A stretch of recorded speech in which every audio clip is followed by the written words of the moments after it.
And in one way, shape, form, or fashion, they tolerate misbehavior.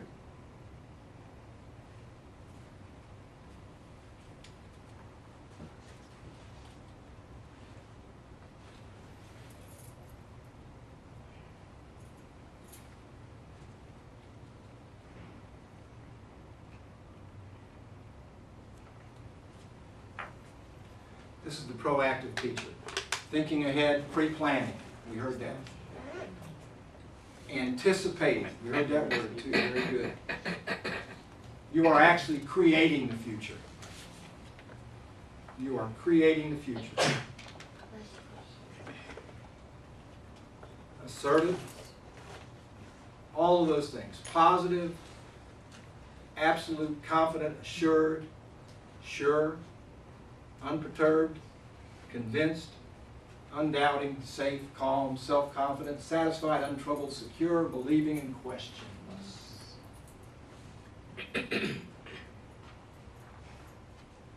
Are male teachers more assertive than female?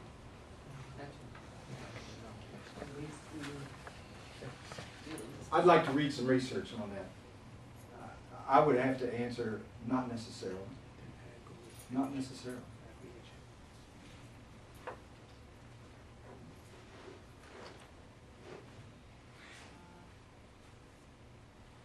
Particularly in the elementary school, a lot of people would answer that question, oh yeah. Oh yeah, they are.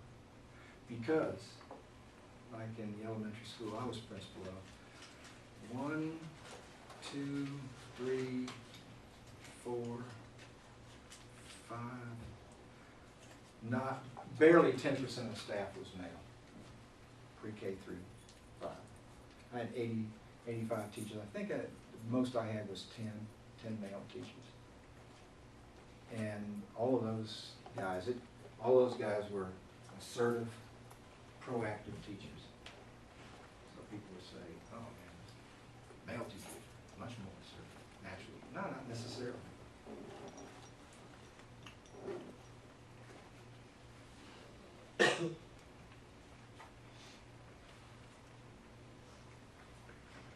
They also clearly communicate their expectations. They take charge by saying what they mean and meaning what they say. Maximize their efforts to be professionally competent. Adopt, know, and use the teacher creed.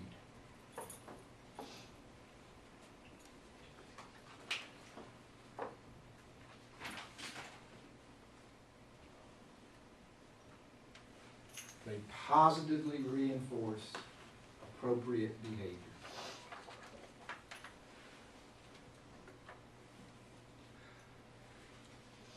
And once again, when it says reinforce, that doesn't have to be like we see more in the elementary schools than in the secondary schools. It doesn't have to be the rewards, tangible rewards. I used to do this every year in the elementary school. We have a reading program. And we would set a goal for the number of books that would be read. We worked it out with Pizza Hut. I don't know if any of you all live in Pizza Hut, yeah? Reading for Pizza. They would set a goal by the month, and if they read, if each student, teacher certified, they read the book, they would get a free personal pan pizza. That was always interesting in Ridgeland. God love those folks. I still have plenty of friends down there. You know how far it was to the nearest Pizza Hut? 28 miles. But they love to get those big personal pan pizza. Man, Mama, look what I want, look what I want. Yeah. You know, that's like a bill for $40 to drive over there, get the pizza, and come back. Come on. Got to pack a lunch before we get over there. I'm hungry. Anyway, we did that. We did all kinds of those tangible rewards, and then we would set an overall goal, however many books. I think one year, the first year we did was 10,000. And if they reached that goal, which they always did, the principal would do something. As a kid, say, what are you going to do fool this year, Mr. B? Because the first year, I said, if y'all read these, I'll come dressed in my pajamas. Got a picture somewhere. Stupid pajamas and fuzzy slippers. And, you know. The last year, if you read the books, which they did, reach your goal, then you can make me up as a pizza. So we had a big 1,100 kids in the courtyard in a great big circle, and we put out a tarp, and I laid down, and they came and they poured goggles on me. They poured tomato sauce on me, and they put cheese all over me, slices of pepperoni. It was fun. Newspapers out there taking pictures and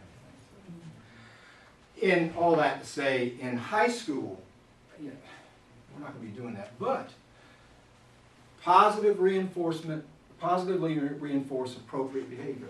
In high school, there's a lot of verbal praise. There are some tangible rewards that we get involved in, but high schoolers, just for them to get praised for verbal praise by their teacher means a lot to them. We're going to be doing a awards program this Friday for 9th through 11th grade, in which we're going to recognize academic awards, all kinds of achievements that the children have excelled in. And we're doing our senior banquet tonight, senior dinner, in which we also recognize those people, the seniors who have achieved academically, those who have received scholarships. We positively reinforce that behavior. Do what works. That's what I'm talking about there. Whatever works in your school. The Pizza Hut reading program might not work for you, but find out what does. Reactive, non-assertive. They're not clear or firm. What did I say earlier? They're wishy-washy. They're not clear or firm. Passive, wishy-washy. Do not believe misbehaving students can behave.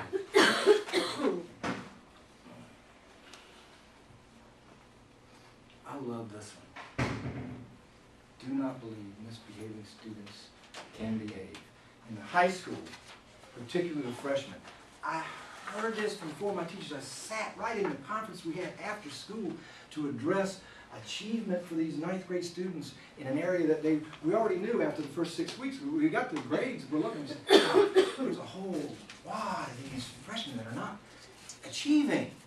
Whether it's they're passing, but they're barely passing. That's not good enough. That's not competence. So I heard this from the high school teacher. No, don't blame. I'm not trying to blame you. We're trying to fix where the area, well, okay, we're going to fix the blame, and let's fix the problem. Okay, you know where the blame was? It's those middle school teachers. They didn't set the foundation. They're not sending us kids that can really learn. If you went and talked to middle school teachers, what would the middle school teachers say? There's those elementary teachers. Doggone it, no basics. They don't even make them stand up and do their timetable anymore. They can't multiply 1 times 2. So what am I supposed to do as middle school teacher? What do the elementary teachers say? Parents. No, first it's those preschool teachers. My wife teaches pre-K 3 through 5 with disabilities. She used to teach, she started the first 4-year-old program in Jasper County. First 4-year-old program. She was so excited. She would come home sometimes and she'd say, I said, how is it? She said, she never said these kids can't learn. She loves the babies. She loves them. She would say, yeah, you know how the folks are. She said, I spent half my day teaching little boys how to hit the bowl, okay? Because they're urinating all over the bathroom. I got to teach boys how to pee, is what she used to tell me. I said, what? So the elementary say it's all those kindergarten teachers. Shucks. When they leave kindergarten, shouldn't they know their colors? Shouldn't they know their ABCs? They don't even know their ABCs. If you go talk to the preschool teachers, what do they say? Okay. No, you said it earlier. Parents. Parents! Yeah. It's the parents! The parents! They can't, the parents. And then, if you get the parents together, particularly the daddy might look at you and say, shucks, I don't even believe that little son of a gun is really mine anyway. We can't pass the buck like that, and we can't allow our teachers at any level. And I did reminded the teachers at that meeting we had. You get a chance, look up a guy by the name of Dr. Anthony Mohammed. Dr. Anthony Mohammed has done, he was principal and principal of some turnaround schools in Michigan. Blue Ribbon, award-winning principal. He turned these schools around. Those communities that didn't believe their kids could behave, much less learn, he turned them around. And he did a body of research on the teachers. We're talking about good teachers. Good teachers. We're not talking about folks that are, we're talking about good teachers. But the kids weren't excelling. They weren't achieving. And when I say achieve, once again, that does not necessarily mean they're failing. They're getting a 75 on a 70 to 80 scale. And for us, 80 is minimum competence because that is what a mid-C is, minimum competence, because that's the way that the state tests them. When our report card comes out, there's 4 levels on the HSAP. That is our state test. There is proficient, there's advanced, there's basic, and there's below basic. There's 4 levels. The percentage of our students who score proficient and advanced is what we're judged on. So last year in mathematics, I think it was about 72% of our students at the 10th grade level scored proficient or advanced. Basic means you passed the test. But it means, according to the federal government and to that standard, you're not proficient. You really need to go back and take it again, but they don't let them take it again. So we're looking at being competent as 80%. So Dr. Muhammad took a look at groups of teachers, and he found that teachers with those students were categorizing 4 areas that they would say are causing their problems in the classroom. Number 1, the kids arrived at whatever level. The kids arrived to me with insufficient prior knowledge. High school or middle school teachers aren't teaching them. Insufficient prior knowledge. They don't have a foundation. Number 2, they're not bringing their materials to school. They come ill-prepared, not with this, but materially. Number 3, and these are in no particular order, they're just all. Number 3, I'm not getting the parent support that I need. I'm just not getting the parent support. That's what the teacher's saying. You know, I'm trying hard, but I need extra help at home. Number 4, they're not bad kids, but they just misbehave, and I don't even believe they can behave. He's done a body of research that corroborates that information. So the reactive non-assertive teacher fits in that category. They tolerate misbehavior. They're inconsistent. You're not fair. You're not fair. You're picking on me. And they've given up on students. The hostile teacher, they get their needs met. They yell. They always want to be one up. Always want to be one up. Better leave me alone. I'll call my mama for you here. One up. One-upmanship. Put down. Well, I don't know about physically abusing because we're not going to have that. But even the verbal abuse. Long before I saw this, I don't want to hear, I will not tolerate, sit down and shut up in my school. If I hear that, we're going to enter into a program of correction, and we hope that it doesn't lead to, up to, and including termination. We can't have that. Sit down and shut up is verbally abusive to kids. And that's the hostile teacher. Name calling, screaming, that's the hostile teacher. Okay. They possess this seeds of neglect. They fear cynicism, laziness, arrogance, bad habits.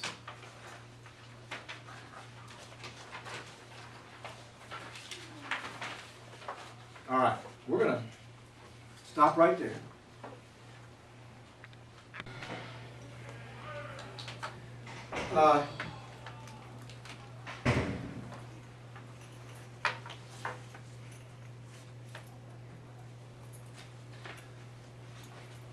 Teacher creep. We've got this in every one of our classrooms. When you talk about being the boss without being bossy, you've got to set that foundation. And when students come in to our classrooms this year, when they came into our classrooms this year for the first day, this is what they saw. They saw the teacher creed posted on in every classroom. And that was part, we started in what we call advisory, which is homeroom. And every advisory teacher, every teacher that day, and for the following week. All right, we're going to take a few minutes to review the teacher creed. This is what I expect out of you. Okay? When we talk about no manipulations, one of the ways that you communicate to folks that I'm not going to be manipulated is through something like this. Your rules, your expectations, the teacher creed. As your teacher, I will not tolerate any student in this classroom stopping me from teaching for any reason whatsoever. And that's when you address the behavior, the pencil tapping. I don't want to get my book out. What you are addressing is the student who is temporarily stopping you from teaching. That's the behavior. So you don't have to worry about saying, putting up 27 rules. Rules for my classroom, 27. No pencil tapping. No arguing. No yawning out loud. I was an English teacher I had in high school. Man, that's the worst thing you can do. If you yawn, forget it. You might be going to prison. You got all of these things. It can all be boiled down into one saying. You're doing something that's stopping me from teaching, and that's not tolerated in this classroom. I have to do my job. You don't, in the middle, when you get in a feeling, and any pain, whoa, wait a minute. I think you should be drilling over here a little bit. No, you don't know. Don't stop me from doing my job as a dentist. I'm a professional teacher. Don't stop me from doing my job as a teacher. And they are choosing that. Okay, you've got a choice. You've got a choice to get back on task, or we're going to have to do this. As your teacher, I will not tolerate any student in this classroom stopping another student from learning for any reason whatsoever. That's the other point that you can make to them.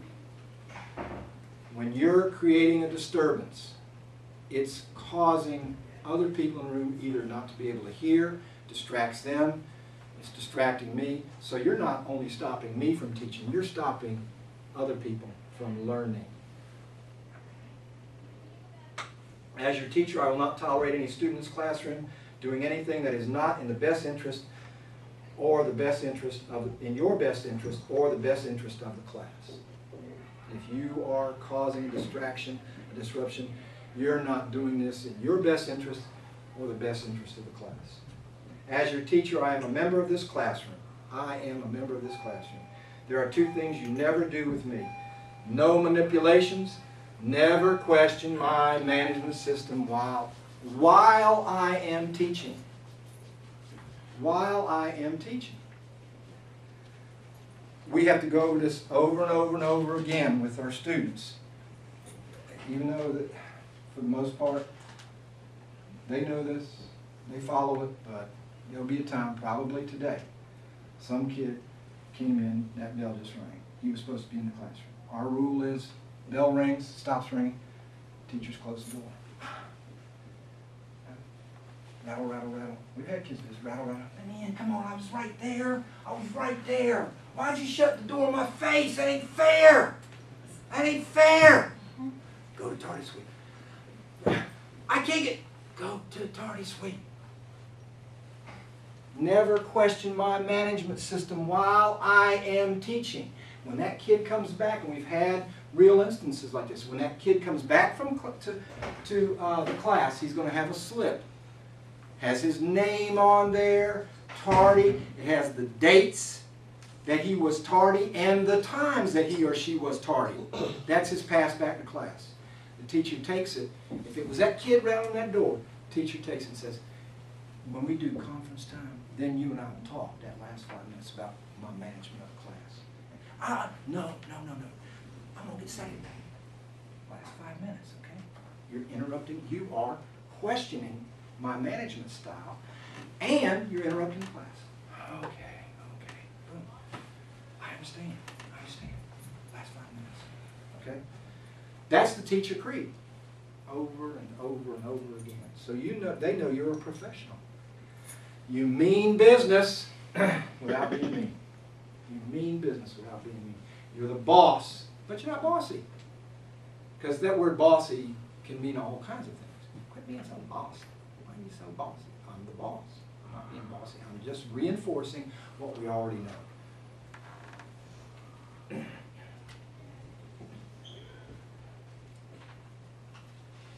Okay, that's the teacher creed. We've got a sample back there. Before we talk about classroom plan, one of the things I wanted to point out that I really didn't emphasize before the break was when we're talking about the different types of teachers and how you are the reactive, the non-assertive reactive teacher, the hostile teacher, and the proactive assertive teacher. There are behaviors that those teachers exhibit when we walk in the classroom and sit down.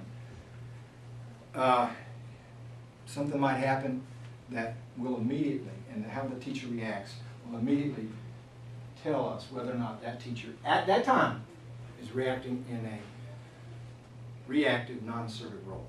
And if they're doing it at that time, they're probably doing it more than once. So, let's do this. Let's have Smith. Arthur May. I was going to say Arthur May. Let's have Arthur May come on up. Okay, let's get him shared over here. And we're going to have, come on Arthur May, Ken, take time.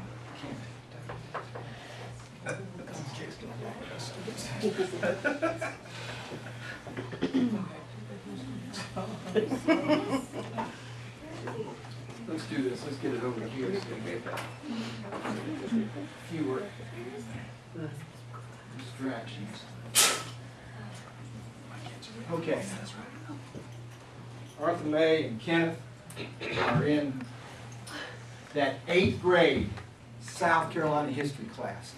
And when I taught South Carolina history, even though I was from Florida, I know about Florida history. I knew the Seminoles, but that's all I knew. Something about Jacksonville. But be that as it may, we also got to teach, I don't know if y'all do it now, the curriculum, half of the year we taught U.S. history and integrated it with South Carolina history. Man, I was on fire. Or is it fire? I was on fire in that class. And not only by my own admission, but I was, man, we love that class. It was a lot of fun to teach. So 8th grade, we're in that 8th grade South Carolina history, and we're on some U.S. history, okay? So Arthur May and Kenneth are students in the class. And what I want you to do, Kenneth is just as smart as Arthur May is one of the on fire students. She loves to volunteer, answer. She gets disappointed if she does not even give the answer. Okay? You know, you're just as smart.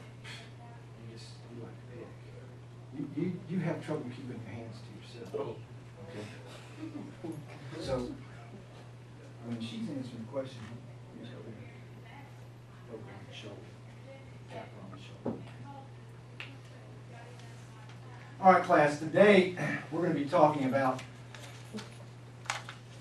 presidents of the United States. We're going to talk about Washington, the city of Washington, Washington, D.C., and let's talk about the presidents who've been in there. So we're going to ask some real basic questions that everybody I know has the answers to. So the first question, of course, would be, who was the first president of the United States? Raise your hand. Oh, I know that one. That's George Washington.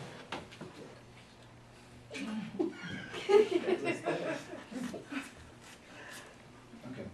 Very good, very good. Now, George Washington only served 8 years, served 2 terms, so there was the second president, right? And who was the second president of the United States? John Adams? Raise your hand. Arthur May. John Adams, that's correct, that's correct. Well, there was a man that was president after John Adams, the third president, and he also was credited with being the author of the Declaration of Independence. And who was that? Who was that? Arthur May? Thomas Jefferson. Thomas Jefferson. Kenneth, you're touching Arthur May. You're touching Arthur May. No, no. I saw you touch her. No. No, stop That wasn't me. it. Well, let's talk about the current president. I'm certain that everybody can answer that question. Who's the current president of the United States? Arthur May again. Good, good. Barack Obama.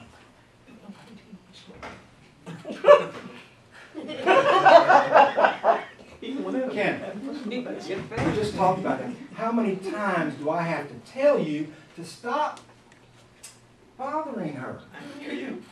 I didn't do anything. Everybody else heard me. Everybody else heard me. I wasn't listening. You need to start listening to something. All right, cut.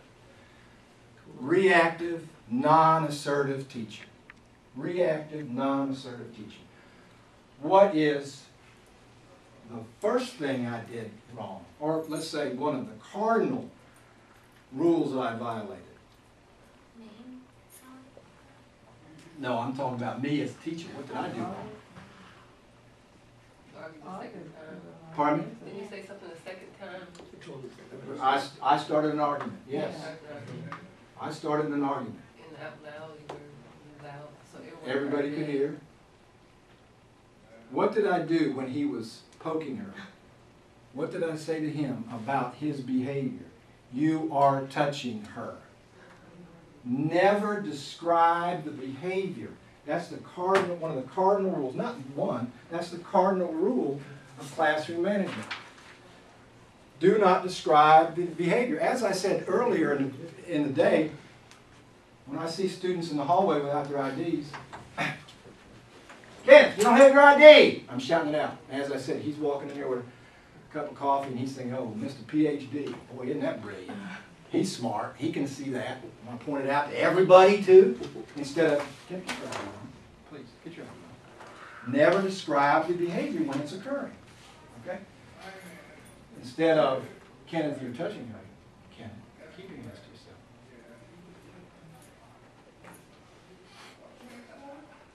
When you describe that behavior, as I said earlier, too, you open yourself up to a lot of retorts, possible retorts and comebacks from the kid. What's another thing I said to him? How many times do I have to tell you?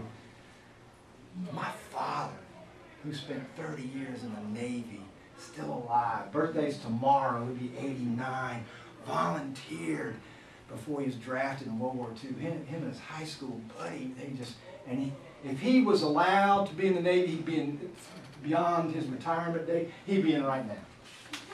He would still be there. He loved the Navy. He was a chief petty officer. And then he was made an officer the last 10 years. Stern man, but firm, fair, and consistent and loving. But there were a couple times when he'd say, haven't I told you that before? How many times have I told you not to do that? And even my dad, I'm thinking, you getting old or something? I knew I'd better not say it, but I was about to say, I don't know, 10? You open yourself up to too many retorts, possible retorts, and comebacks by the kid. I didn't say this, but you'll hear this. What am I going to do with you, Kenneth? I told you to keep your hands to yourself. What am I going to do with you? Once again, you're asking the student, hey, you asked him, have you ever heard that? Yeah. How many times have I told you? I don't know, 10.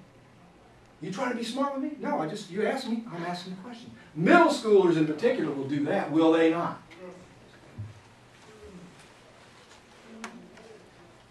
I can remember me and my friends, Catholic schools, grades 1 through 12, wonderful schools in Jacksonville, Florida.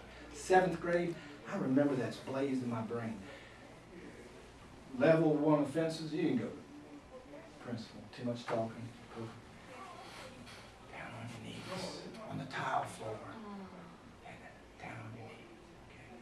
Think about what you're doing, okay?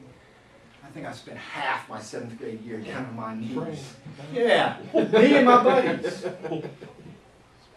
So, you just open yourself up to that. Let's do this again. Okay. Give me any idea, are there any ideas when you're talking about presidents? How about the 16th president of the United States? Oh, you know that one? Abraham Lincoln. Kenneth, Yeah. what am I going to do with you? I don't know. Well, You tell me. I told you to stop touching him. Keep your hands to yourself. Will you try? Will you at least try? At least try for me, okay? Try for me? I don't know. I'll try. Very good, I'll try. Thank you. Now, if we did this again, and I told him to stop, he said, I tried, but I just couldn't overcome myself. I love to touch the girls. Right? Once again, one of the things you need to do, and I'm doing this, I'm not trying, I hope I'm not trying, I catch myself. Think about this. Think about the word try. Try a little bit harder. Won't you just at least try? Are you telling him, are you giving him a specific direction? Like, stop touching her, keep your hands to yourself? You're not giving him a specific, you're asking him to try. If I say, keep your hands to yourself, and then he does it again, I say, I told you to keep your hands to yourself. You're not keeping your hands to yourself. Now we got to take it to the next level. If I say try, and I try. Eliminate the word try from your vocabulary. Eliminate the word try from your vocabulary. Do it. Don't try to do it. Do it. You'll catch yourself shifting your thinking. What's one of the mottos, the first one that came out when Bo knows everything, right? Bo knows. You know, everybody know Bo Jackson?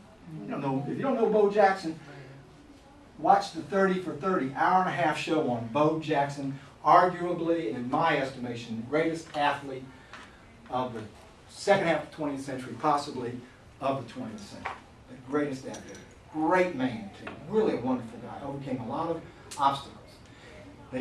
Nike built a whole advertising campaign around Bo Jackson. Because Bo Jackson won the Heisman Trophy, got drafted in the first round to play for the Tampa Bay Buccaneers. He said, no, I'm going to go play baseball for the Kansas City Royals.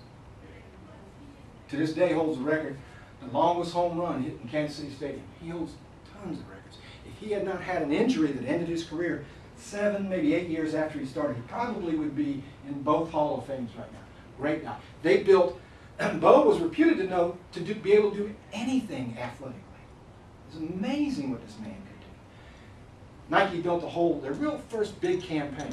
And what was the motto? Still is today? Just do it. Just do it. Just do it. Not just try it. Try it. You'll like it. No. Try buying a pair of shoes. No. Do it. And their sales went through the roof. Do that. Eliminate the word try. Even though, finish this one, if first you don't succeed, try again. Okay? Eliminate the word try. Okay, so if we use the word try, then will you just try it? It's not going to get the reaction that you need out of that. Now,